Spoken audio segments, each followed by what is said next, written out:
వందేళ్ళు బట్టి వందేళ్ళు ఫోటో నువ్వు ఎలా నిలబడదా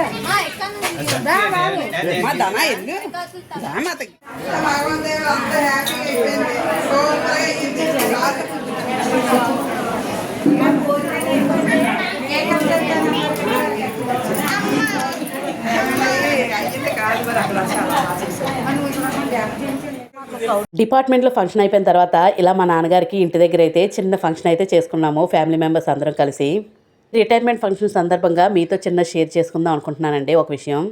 అది ఏంటంటే ఒక తండ్రి జీవితంలో అత్యంత విలువైన రోజు ఏంటో మీకు తెలుసా అండి? తన పిల్లలు మీ వల్లే మేము ఈ స్థాయిలో ఉన్నాం నాన్న అని చెప్పే రోజు. మా నాన్నగారి కోసం మా కుటుంబం ప్రేమతో నిర్వహించిన ఈ చిన్న వేడుకను మీతో పంచుకుంటున్నాను. చాలామంది అనుకుంటూ ఉంటారు ఇల్లు కట్టేది ఇటుకలతో అని. కాదండి, ఇల్లు కట్టేది కుటుంబ సభ్యుల ప్రేమతో.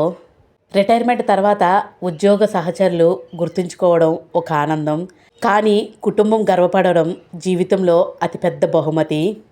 పిల్లల నవ్వు, మనవల్ల ప్రేమ, భార్య తోడు, ఇవే రిటైర్మెంట్ తర్వాత నిజమైన సంపద.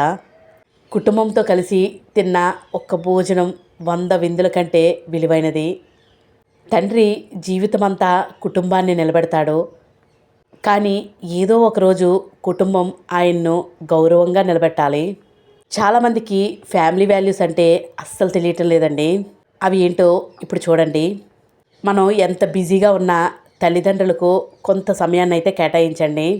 అలాగే వారు పడ్డ కష్టాన్ని గుర్తించండి. అలాగే గుర్తు పెట్టుకోండి కూడా.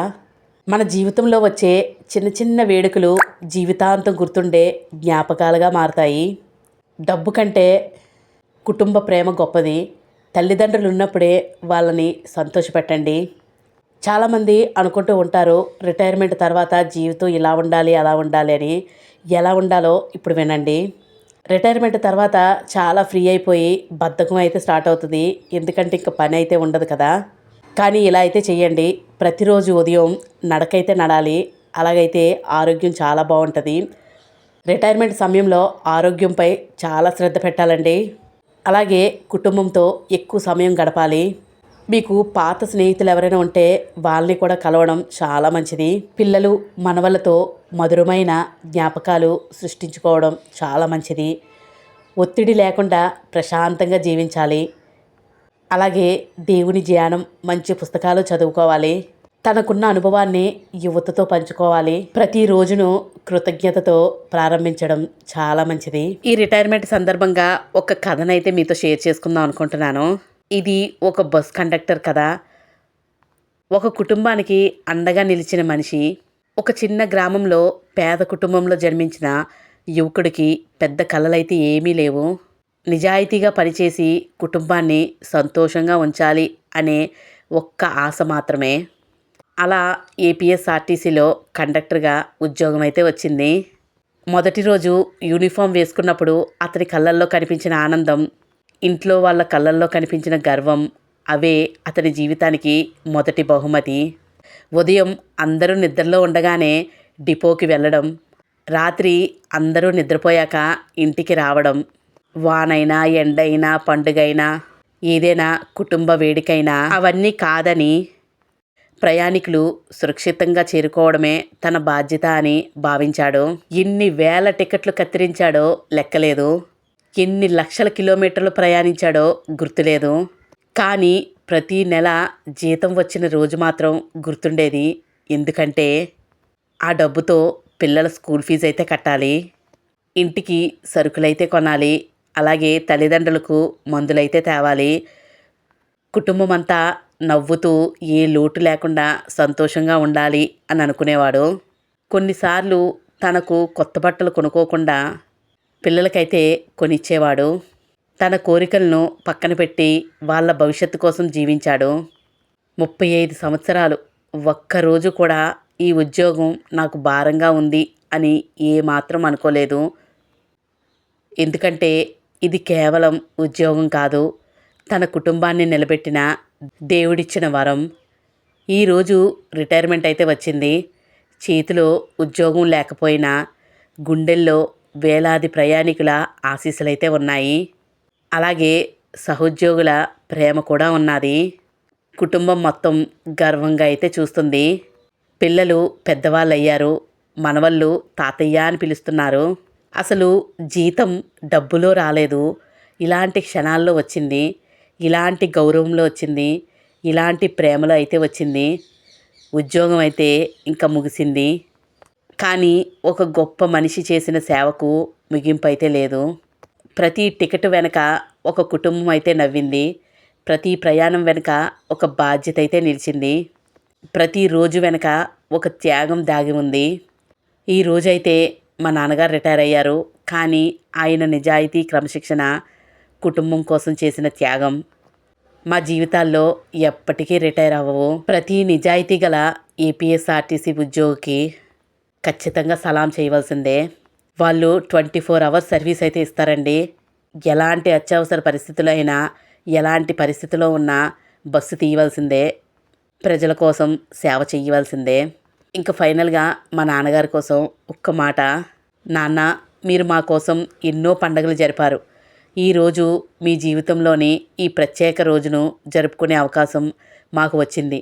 మీరు మాకు ఇచ్చిన ప్రేమకు, కష్టానికి, త్యాగానికి ఇది చిన్న కృతజ్ఞత మాత్రమే. మీ చిరునవ్వు ఎప్పటికీ ఇలాగే ఉండాలని కోరుకుంటున్నాం. మిమ్మల్ని చూసి గర్వపడే పిల్లలుగా ఉండడం మా అదృష్టం. ఉద్యోగానికి రిటైర్మెంట్ ఉంటుంది, కానీ తల్లిదండ్రుల ప్రేమకు, వారి ఆశీర్వాదాలకు ఎప్పటికీ రిటైర్మెంట్ ఉండదు.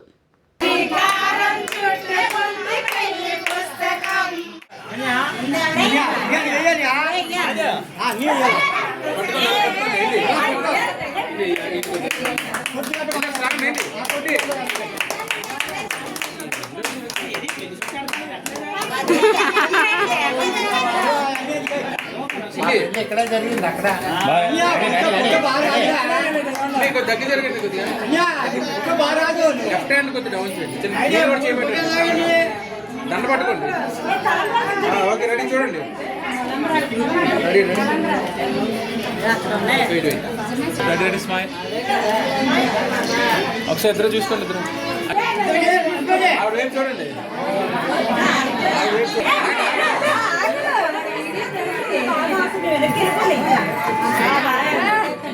తలంబ్రాలు తలంబ్రాలు కావాలా?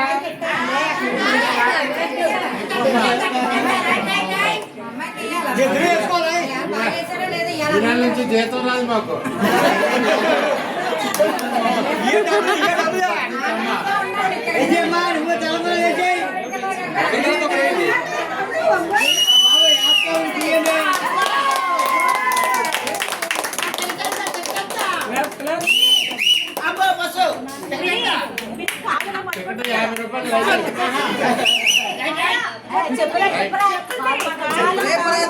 గట్టి పట్టేస్తావు కదా నువ్వు.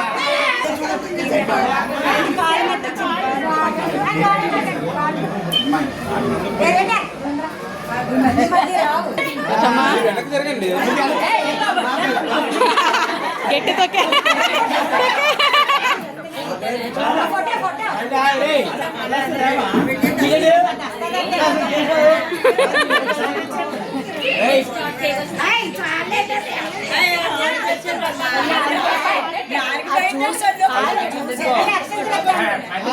కూడా నువ్వేనా భార్యగా పుట్టి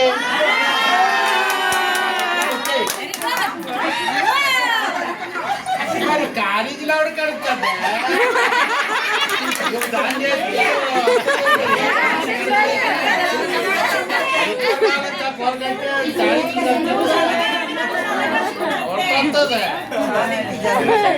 రెండేళ్ళు వచ్చినాయి.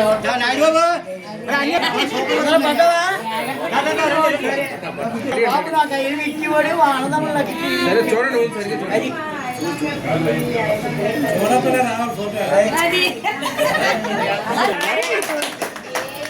చైర్ పక్క లోపల జరిగింది.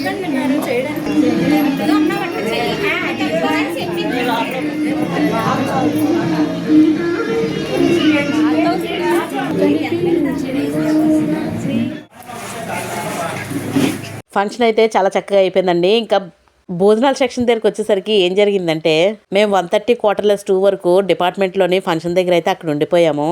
ఇక్కడ భోజనాలు అయితే కంటిన్యూగా అవుతూ ఉన్నాయి. అప్పుడు క్లిప్పింగ్ అయితే తీయలేకపోయాను. ఫైనల్గా మేము తిన్నప్పుడు ఇంకా దగ్గరికి అయితే వచ్చేసింది. అందుకని మీకు తక్కువే చూపిస్తున్నాను. ఎందుకంటే మేము భోజనం చేసేసరికి 3:15 అయితే అయ్యింది. అన్నీ కంటిన్యూగా ఉండడం వల్ల కొంచెం క్లమ్జీగా అయితే అయిపోయింది. దానివల్ల వీడియో తీయడం అనేది కొంచెం ఇక్కడ కుదరలేదు నాకు. ఇదండి మా డాడీ రిటైర్మెంట్ ఫంక్షన్ వీడియో చూసి సపోర్ట్ చేసిన వాళ్ళందరికీ చాలా థ్యాంక్స్ అండి.